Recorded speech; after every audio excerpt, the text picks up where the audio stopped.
You guys ready for me? Fire away. Or Spencer, go ahead. Well, guys, as always, thank you so much for taking the time to come out on a Monday afternoon. You guys that were at practice, thanks for showing up for spring ball practice 1. And just like anything, man, thank you, Jesus, for another opportunity to be around these kids, man. Just even driving into practice today, I was just like, thank you, Lord, for just the opportunity to impact these young men. And I promise you, they impact me every single day. So excited where we're at, excited where we're growing to. March 10th came quick. And joking in with a couple guys in the locker room today, like, man, I feel like I just took my pads off for the Fiesta Bowl, right? That's how the off season goes. We're going to blink. It's going to be summer. Blink. It's going to be fall camp. And then we're heading out to Florida. So excited where our team is at. And I think just like we talked even last off season is I think everyone around the country is obviously in a different place. And so I've been really on our team about process over outcome.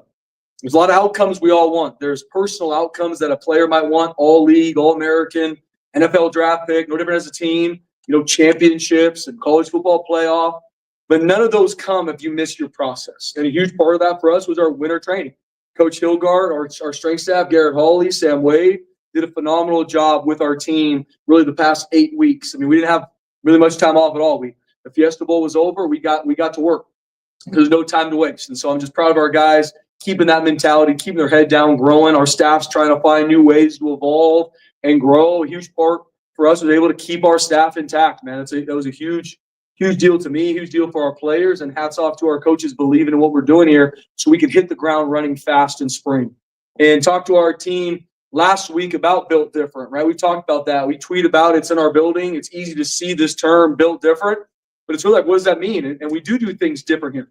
And we define Built Different as building champions on and off the field by urgently doing common things in an uncommon way. By urgently doing common things in an uncommon way. So what are some common things? Practice, right? We're not alone in the fact that we have 15 spring ball practices. It's not like, all right, we're going to go find a way to get 16 or 17. No, we have the same amount of practices, same amount of meeting time as all of our competition. Everyone across the country, all 134, I think it is, FBS team. But how do we do it different? How do we do the common things in an uncommon way? Because that's what separates Boise State.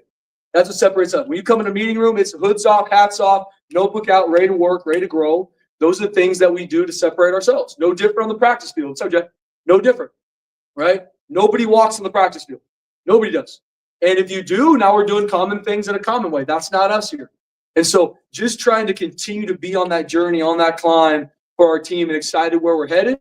It's cool to get some of our new guys that early enrolled in January out there practicing around us. You can finally put on film where they're at. So proud of our team. And I talked to our team after practice. This should be the worst you practice all year long, right? We're a developmental program. It's all about growth. So practice 2 should be a little bit better than practice 1. Practice 3 should be a little bit better than practice 2, so on and so forth. And that's the mentality we have to have. So excited to watch the film, excited to keep growing together. But I'm proud of this team. I love being around these guys. They impact me every single day and excited where we're heading to. So with that, I'm going to open up for questions. Mostly we knew the post Ashton Genty era was coming, but it's kind of still weird to not see a number 2 out there. Just what do you make of that and the running back position? And I know Sire wasn't out there today. I'm not sure if we did. Yeah, it was funny. We had our first Friday morning winter workout, which is like our Built Different programs. Almost 7 weeks ago now, BJ. And I FaceTimed Ashton right after, Ahmed, Shay, talked to Tubes because it's that first couple practices. It's different just because it's not them, right? These guys, you've been around them for years. You love them dearly, not just because of how they play on the field, who they are in the locker room, who they are in the community. And then obviously even going out to practice today, I miss those guys. Obviously it's time for us to move on and go. It's not, and I'm so excited what God's doing in their life and where they're going forward with our guys that are going to play in the NFL. Some of our guys aren't. Excited for them to be in the professional world and what they're doing. But it is definitely something that is, really near and dear to my heart. These guys are part of this program forever. And miss them, but I'm excited where we're going to. And I know there's a lot of guys on our team, especially in those positions, the running back room, the edge room, or positions where guys have left and moved on to the next level. They're excited for their shot now. No different for our running back room. Sire Gaines is going to really be out this week, BJ. He's still dealing with the injury he had in season. He's close. He was able to do a lot of our winter workouts. Garrett Hawley, our head athletic trainer, does a really good job with him. It's no new injuries. Just we're going to make sure that when he comes back, he's 100%. He's a pivotal part to our team, and we're not going to push him back before he needs to. He will be in spring ball. He will be a full participant, but we're going to work through this week to kind of get him up to speed. Do you think between now and August, one of those guys at running back needs to step up and be the guy, or do you think running back by committee can work for you guys? Absolutely. I mean, it's going to be competition turned up through the roof. Excited to see who elevates themselves to be that number one guy. Now, we're going to play with a lot of different running backs, and that's something that I believe in. I want to be able to roll guys. Does that mean even playing with two running backs in the game at one time? Absolutely, it does. So we're going to find ways for guys that earn it to be out there a lot. And there's going to be a starter. There's going to be someone behind him. That doesn't mean that one guy's going to play and someone else isn't. But we want the competition to be turned up. We got a really good group in there. Sire Gaines, awesome getting Breezy back healthy. Had a really good training this offseason. Dylan Riley's done a really good job. And Malik Sherrod coming in this offseason worked his absolute tail off through the 8 weeks of winter conditioning. He had a really good practice today. And even Troy Wilkie, man, he's like a Swiss Army knife. He's been awesome for us on special teams. He's going to be doing a lot of running back for us this spring, and he did a really good job. So we're going to, every practice, we're going to grade, see where guys are at. And you go through practice too, grade who did better, who didn't, who's elevated themselves. Because in spring ball, depth charts are seeding charts. And I'm very open with our team about this. You're coming off a really good season and you're a return. It still doesn't matter. Yes, you have equity and trust with the team, with the coaches, but it's your job to continue to earn the right to be the starter again. If I'm the number two, I'm waiting for 1 second. If that guy misses a rep or doesn't do something the way he should, I'm trying to catch him. That's competition, where you are urgent to win in everything you do. And I want that across the board. Obviously, we will run the football here. Like, we believe in it. That is our mentality. Just because Ashton isn't here, that does not change. We will run the football here. We will establish a run game on offense, and first and foremost, defensively stopping the run. That's championship football. And so competition is going to be turned up consistently in all position rooms, but especially in the running back room. And Coach James Montgomery is going to do a really good job making sure guys get their reps, and we have a really good idea when we leave spring. Coach, what about the two new junior college quarterbacks? We haven't had a chance to see them until today. Giles or Giles? Giles, yep. Giles and Benson. Yeah, Trey Giles and Jack. Really been awesome to get him here. Jack came a little bit later in the semester than Trenton did. Trenton Giles, his dad was my offensive coordinator in high school from San Diego. So I've known him for a long time, known his family for a long time. And so we'll see how spring ball goes. Just like anything, we're giving them an opportunity to come here and compete. Jack's a local kid, went to junior college as well, and is back to compete to make the roster and be a part of the team. And so excited to see what those guys do, Mike. Don't know. With new guys, you can see what they do on film. You can see some of what they've done before they came here, some things they do well, maybe some things you're excited for them to grow in. But we're really not going to know exactly who they are and the value they bring football-wise until we get through 3-4 practices. What's the most important thing day one of spring ball for you? Yeah. Number one for me today was urgency. Urgency in everything they do. For us, that's my best right now. That's what I want to see. Not hoping for practice two, not trying to go out and make plays. Like, if I'm in my meeting, this is my best meeting that I've ever had right now. No different this morning. We're 6 a.m. in the building. So guys are here at 6. Hey, daylight savings time, who cares? Let's roll. That's what I wanted to see. And I felt like we had that today, Johnny, where no matter what, hey, I lost the rep before. Hey, it's my best right now, the next rep, the next rep, the next rep. I felt like there's really good urgency of practice today. Really good urgency. We went through our core values over the 8 weeks to instill those. I'm not going to go into those right now. We will. But just I wanted our team to be extremely urgent in everything they did. That's that process over outcome. I'm not worried about where I'm on the depth chart, how good I think I'm going to be. I am my best right now, from the meeting room to the training room to individual drills to group drills to team. And I really feel, without watching the tape, I feel like our guys did a good job of that today. Spencer, you've lost some big leaders, some team captains. Yeah. Have you seen anyone who's stepping up? Yeah. Have you discussed new team captains coming in? How's that all sounding? Yeah, are seeing some guys step up. Very, very intentional. We have a leadership group which is voted on by their teammates. We also have an influencer group which is voted on by their teammates. Not going to go into detail of who's in that group, but this is a select group of guys that, not in my opinion, this is what the team thinks have elevated themselves in these position groups to lead, not just because of how they play on the field, that's a part of it, but also how they live their life. And it's been really exciting to see some guys step up. Obviously, some huge voids in leadership from Ashton Ahmed, Alexander Tubner. I can keep going down the list, Ben Dooley. But really excited to see some guys step up. Maddox Matson's done a really good job leading this offseason. Marco Notarini's another one that stepped up. Cage Casey and Mason Randolph, huge leaders in that offensive line room. And Roger Carrion, also those three are doing a really, really good job with our O-line.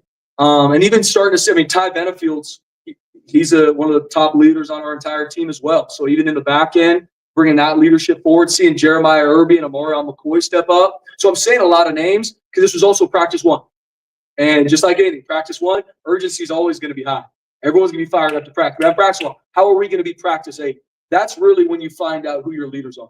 That they're going to be selfless. They're going to live the standard, not just try and point it out. And we're going to find that as we continue to keep going. Because for me, leadership, and I intentional to teach our players this, but it's also something that I'm telling myself every day, is we got to continue to focus on these things. It's not something you just go, oh, you're a leader because you're an older guy. And first off, for me, it's inspire others to achieve. That's the first part. What makes you inspire others? Could be how you play, how you work. I inspire others to achieve. Then you have to serve them so they can. That's a hard part because everyone thinks as a leader, it means just look at me, how do I serve people the way I need to? And then last part is celebrate them when they do.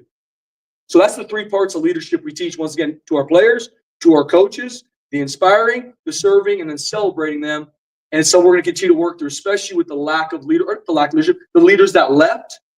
There's guys in our room that are excited to lead and have done a really good job. I'm excited to see them grow through spring ball. We get Frank Miley back. We're watching him. Huge. We're watching him today, and just that dynamic with him and Eric. And what I mean, he's out there coaching the D line and allowing Eric to do some different things. I mean, how big of a deal is to get him back, and what you thought of him out there? Yeah, BJ, great question. Frank Miley is one of the best human beings I've ever been around. He's a huge mentor to me. I love him. I'm talking even off the field, just how he lives his life, how he is as a father, how he is as a husband. Just a very inspiring man to be around. And he's a really good football coach. Obviously worked with him for 2 years. And so getting him back to not only how he's going to help us in the D-line or defensively, having him around our whole team. I mean, he spoke to our whole team a week ago just about what this phase of training is. We talked about being in the furnace. He related it to building a sword. Like, we're in the furnace right now. The easy thing is to get out of the fire. You got to stay in the fire. And just how he can speak to the team, how he can touch so many different people. And then to your point, BJ, defensively, when you talk about a guy that can take the D-line, take anybody, coach him up so Chins can walk around, maybe work more at the back end. Him and Coach Frazier can work together on the front 4. It's a huge addition for our defense and our team. And getting Frank Miley back was a monster hire for me this offseason. Do you expect that to happen a lot? I mean, I saw him and Eric kind of working together, but do you expect moving forward that will allow Eric to kind of maybe spend more time in other areas? I do. With where we're at, especially at D-line, though, it's a new group, right? Braxton Feely's really the only one coming back that has a lot of game reps and is a starter. We got a lot of untested guys from either new players or guys that have been here, haven't played a lot yet. And how we play defensively, that's the tip of the spear. Our 2 D tackles are everything to our defense. So it's going to take a lot of one-on-one work with Frank and with Chins this spring. But the goal would absolutely get to where Frank completely, work. I wouldn't say completely, but works with them a lot so Chins can move. Or Frank's coached a lot of positions on defense. Can Frank move around? We're going to use his skill set in a lot of ways, but definitely want to find ways to free up Chins so he can be involved in the whole defensive picture, not just with the defensive line. Spencer, Where is he physically and mentally right now? Can't really put a percentage on it, Mike. Mentally, he's in a good place. A lot of soft tissue stuff is really what's inhibited. Even last season, had an ankle, that then a hamstring. He did a really good job training in the winter, and some things just keep kind of popping up. We just got to get him to where he can practice full. He's close. He was able to go through Indy today and do some routes on air, but we're going to ramp him up into some of the 7-on-7 and team just to make sure once we get him to get team reps, he's not practicing one day, out the next, Mike. So the consistency there is huge. He's done a good job in the training. He's had a really good semester. I'm proud of Chris. And we still got a lot of growth that needs to happen because you're only as good as you can practice. I mean, you guys know my philosophy. Everything here is earned. He knows that. We're excited to get him out there, but there's a ramp-up progression for him in spring ball to make sure that he can practice the whole time. You get anything different in spring ball this year after going through the first one as the head coach last year that you tweaked or changed? Yeah, no, good question, Bob. I think you're always looking at ways to be more efficient, even from meeting times and how I set up meetings and what I emphasize to the team, how we install things, our progression throughout. So there's a lot of little tweaks that have happened. And the big thing for me that I'm focusing on in every single practice is I want to put our team in very uncomfortable situations. I want them to have to compete, maybe lose, and respond. Because sometimes what happens is, especially your really good players, you win a lot in practice. You win your reps a lot in practice. I don't want the first time they lose to be versus USF on a one-on-one rep, whatever that might be. So I'm trying to find a lot of ways. That's just not talking O&D. I'm talking special teams too. I mean, for guys that are at practice, we brought the whole team up and did a kickoff competition to see which one of our kickoff, who could kick the ball as deep as they could in the end zone. Like, I want to know, not film, like I want the whole team around you competing to figure out who can do that. We're going to consistently find ways to do that throughout spring ball. If it be special teams, if it's a receiver versus DB, maybe have, best of 3. You lose, you're back up again because that's the game we play. I want to consistently put our team in very uncomfortable situations so they have to respond, because those are the elite competitors, not just winning. When you're winning, it's all good. What do you do when you lose and you got to learn from it and be back in the moment? That's what I want to consistently find ways in all 3 phases to do with our team. A lot of teams across the country are canceling their spring game. They're saying give the other teams a chance to scout their players for the transfer portal. Was that ever a thought for you, and why was it so important to hold a spring game? Yeah, very, very calculated. I saw some of that happening. Obviously, something I thought about, prayed about, made a lot of calls myself on.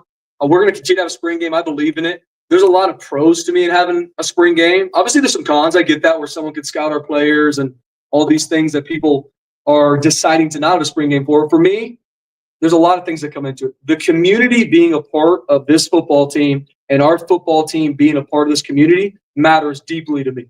Post-spring game, for our players able to meet fans, sign autographs, that is a monster deal for me. I want that. I want our players to feel that, because this isn't just you out there on the field. You represent this state. You represent Bronco Nation that is behind you through and through. I want those moments. And I want there to be an end to spring ball to where our guys in front of fans now can go out and compete. And yes, we're going to look for ways to – it's going to be similar to what we did last year, where you're getting some team reps, so maybe different things built in. But I want to know, what's it like when you've got fans there and you're going to go out there and compete? I don't want the first time fans are yelling at you to be game one. And so there's a lot of positives for me. So we're going to continue to have it. I'm excited for our guys to work their tail off to compete on the 15th practice, which is the spring game. The first practice with Nate Potter as OC. Yeah. I know the plays are all scripted and stuff, but him calling in plays and just that dynamic, what'd you make of day one? Yeah, BJ, I'm really excited for Nate Potter. I've been open about him.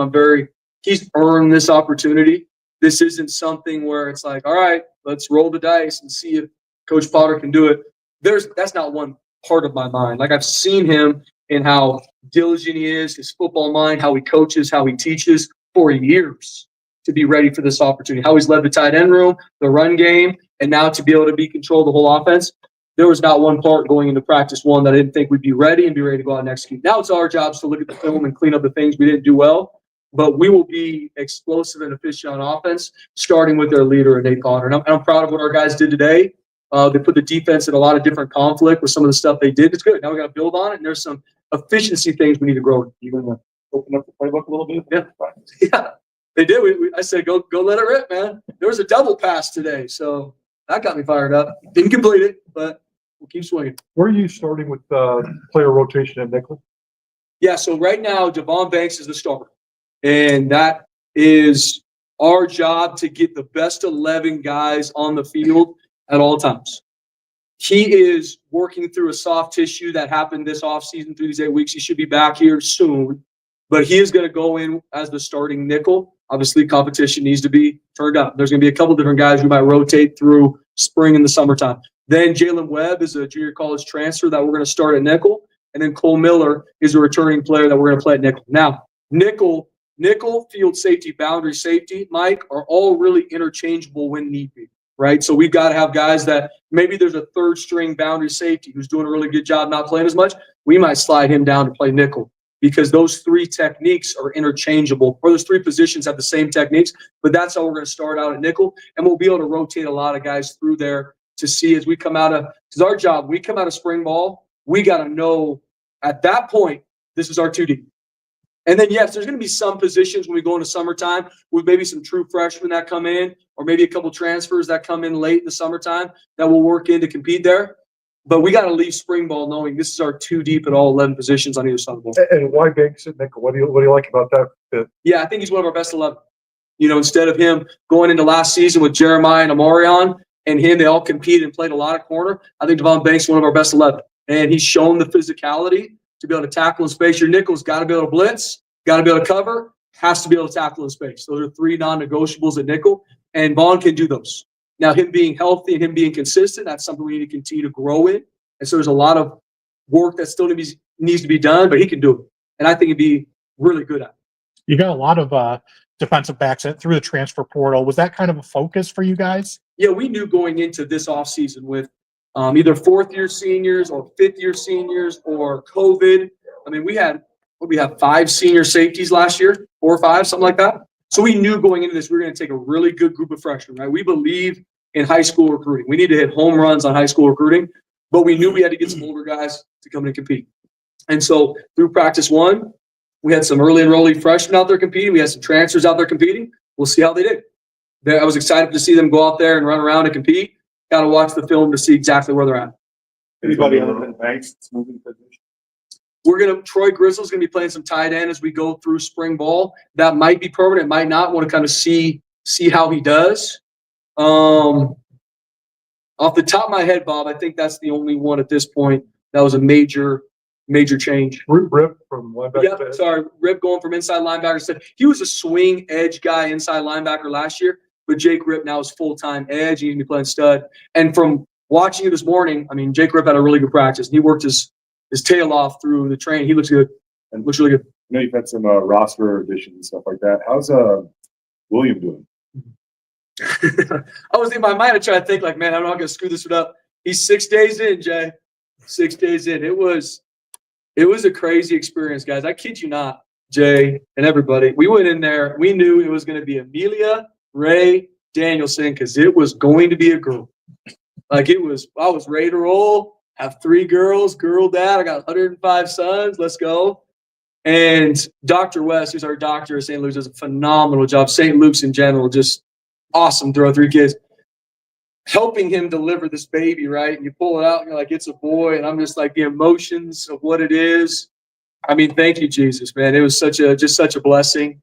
And I will say this, our 2 girls have my personality. They've been all gas. I don't think they've slept more than 2 hours their whole life. And in 6 days, our son, William, he's sleeping. He's relaxed.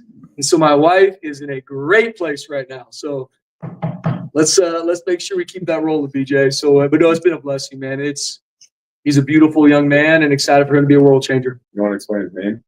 Yeah, so William is my middle name, my dad's middle name, and then my brother's middle name. So William's a name in the family. And then his middle name is Ethan, which is my brother's name, as you guys well know, Johnny's best friend. And so Mike's getting closer with him as we keep rolling. But so William Ethan means a lot to us, right? William's in the family, and I believe names carry legacy.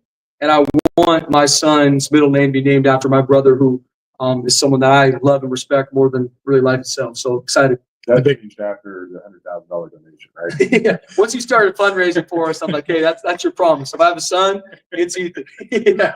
Biggest difference so far between raising a boy and raising girls? It's hard to tell right now because of just how calm and mellow William is.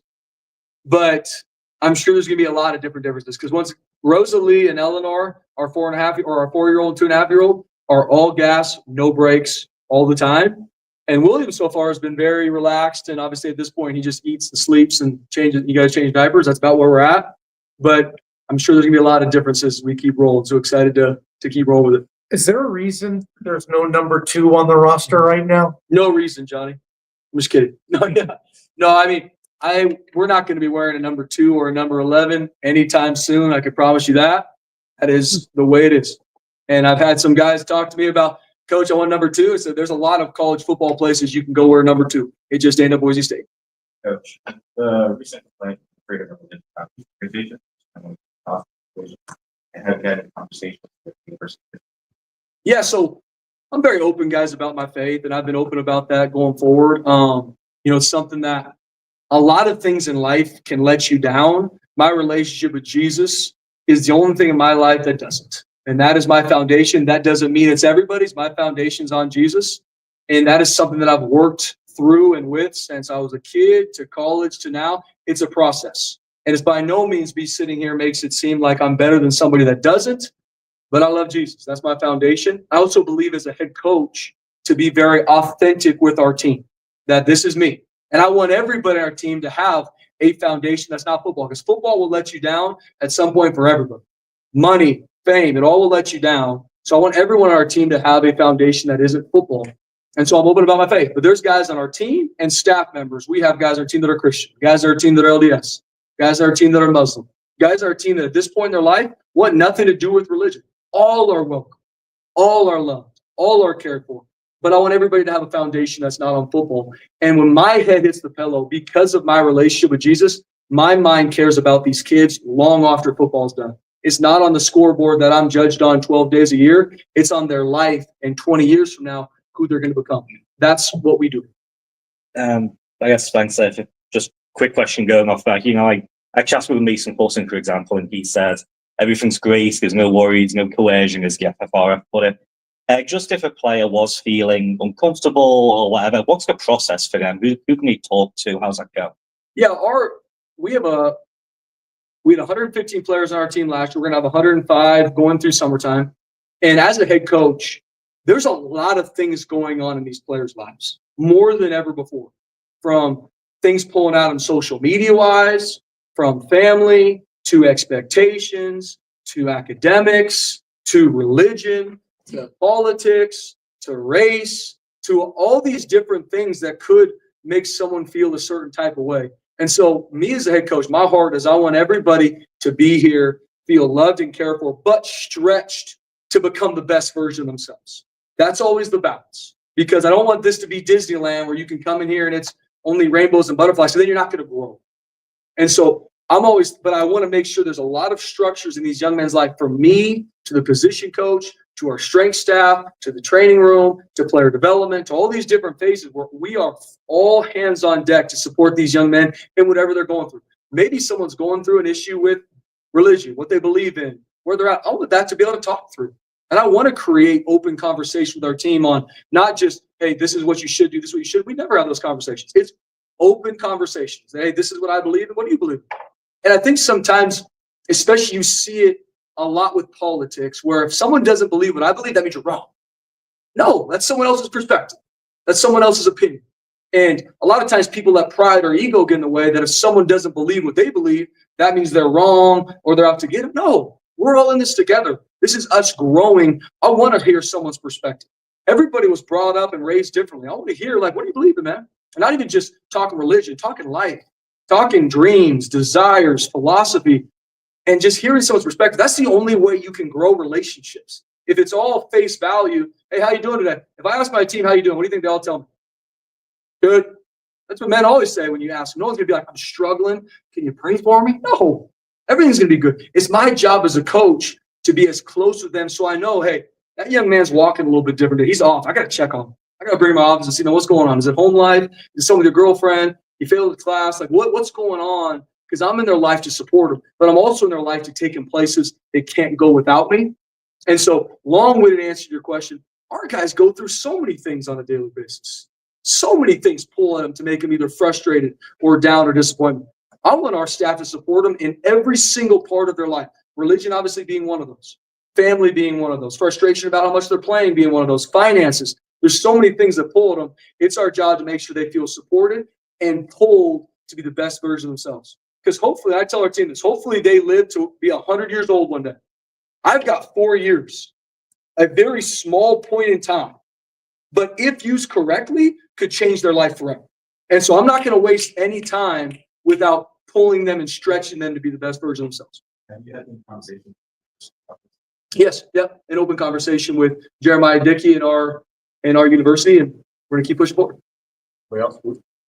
Coach, are there any players that have been ruled out for spring?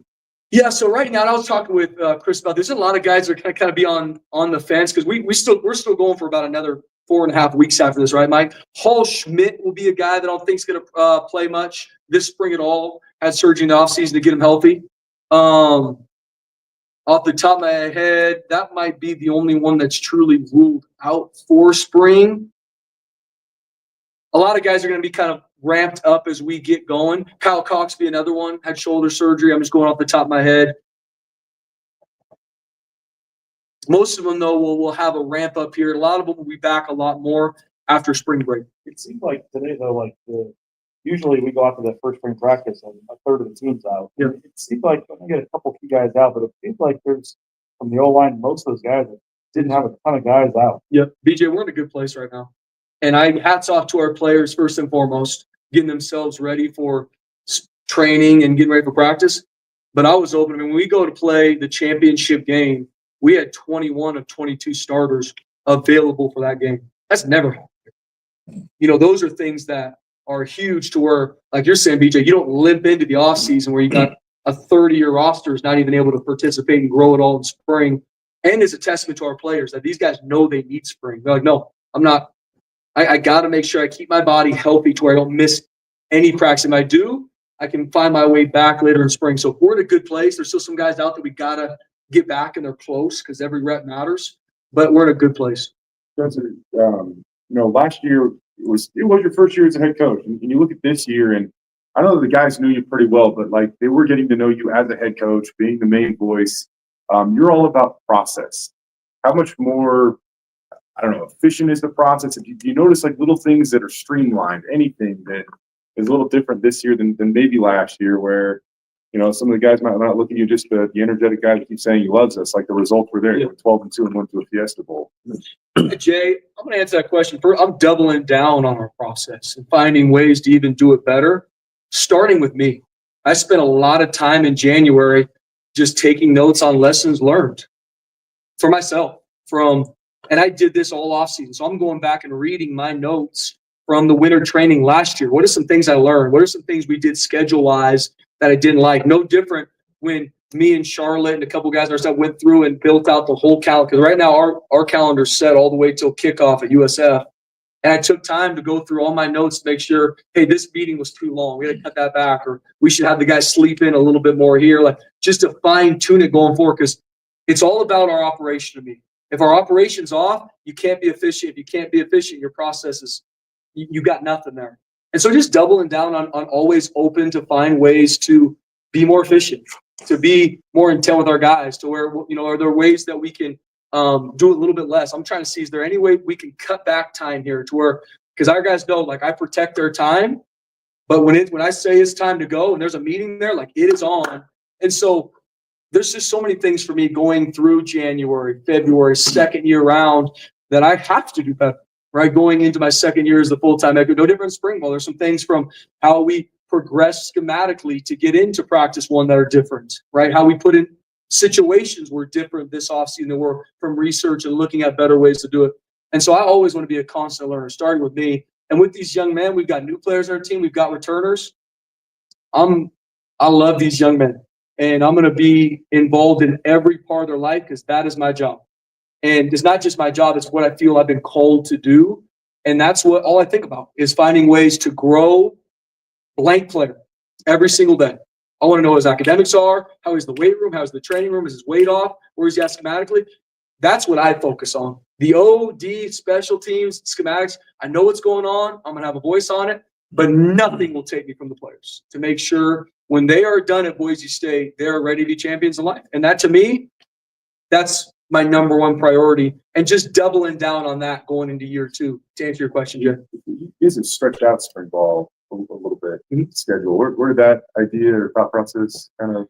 Yeah, so want to get practices in prior to spring break. Yeah. Want to get some in to get our guys rolling, and just the timing of it.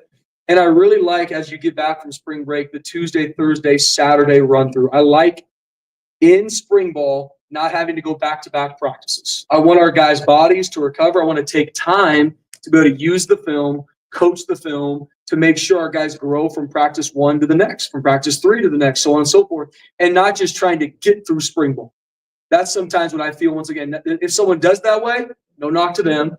But when you're going back-to-back practice, you don't really have time to really go through the film. How are we schematically? How is this young man fundamentally, technically? How could he grow? And so I like letting it go longer so you have more time to teach. You have more time to pivot too. If it's like, hey, we got to pull back on some installs because maybe some guys get banged up in spring. We got less receivers or less whatever. You can pull back because you have the time to do it. And then by the time you leave spring ball, you have a really good idea of who your team is. You have a really good idea of where each player is, what value they bring. And then you can be very direct with them, Jay, on this is what we need to get fixed and grow in the summertime. Yeah. Heading into year two, Spencer, your year one, you had Coach Curry, you had Ashton Genty, best running back in God knows how long. Do you feel like this feels like a bit of a proving year for you as well, saying like, I can do it without Ashton Genty. You can do it without Coach Cutter. Is that how you feel? Yeah, I don't think about that at all. That's just not my heart, not my mentality. I didn't get into coaching to prove anything. I didn't get into coaching for anybody to look at me and say, look how good Spencer is. That's just not my heart. I got into coaching because of how much I was impacted in college and my life was changed. I've been open with it. I thought I was going to do business. Got my MBA. I'm like, I'm going to go do business, and that's what I'm going to do. And my life was changed in college through the coaches that I had at Azusa Pacific. My life was changed. And that's all I care about. If people have their own opinion of me, they think I'm good at what I do, they think I'm bad at what I do, I don't spend any time on that because that's also not who I answer to. When I die one day, I'm going to answer for the young men that were in this program and who they were as husbands, fathers, and professionals when they leave. And I'm not saying that for that to be the right answer. That's really my heart. I don't think about it. People can. It's funny when people be like, "Hey, did you read this about what someone said?" I just don't focus on it because I don't want anything to take me off my focus, which are these young men.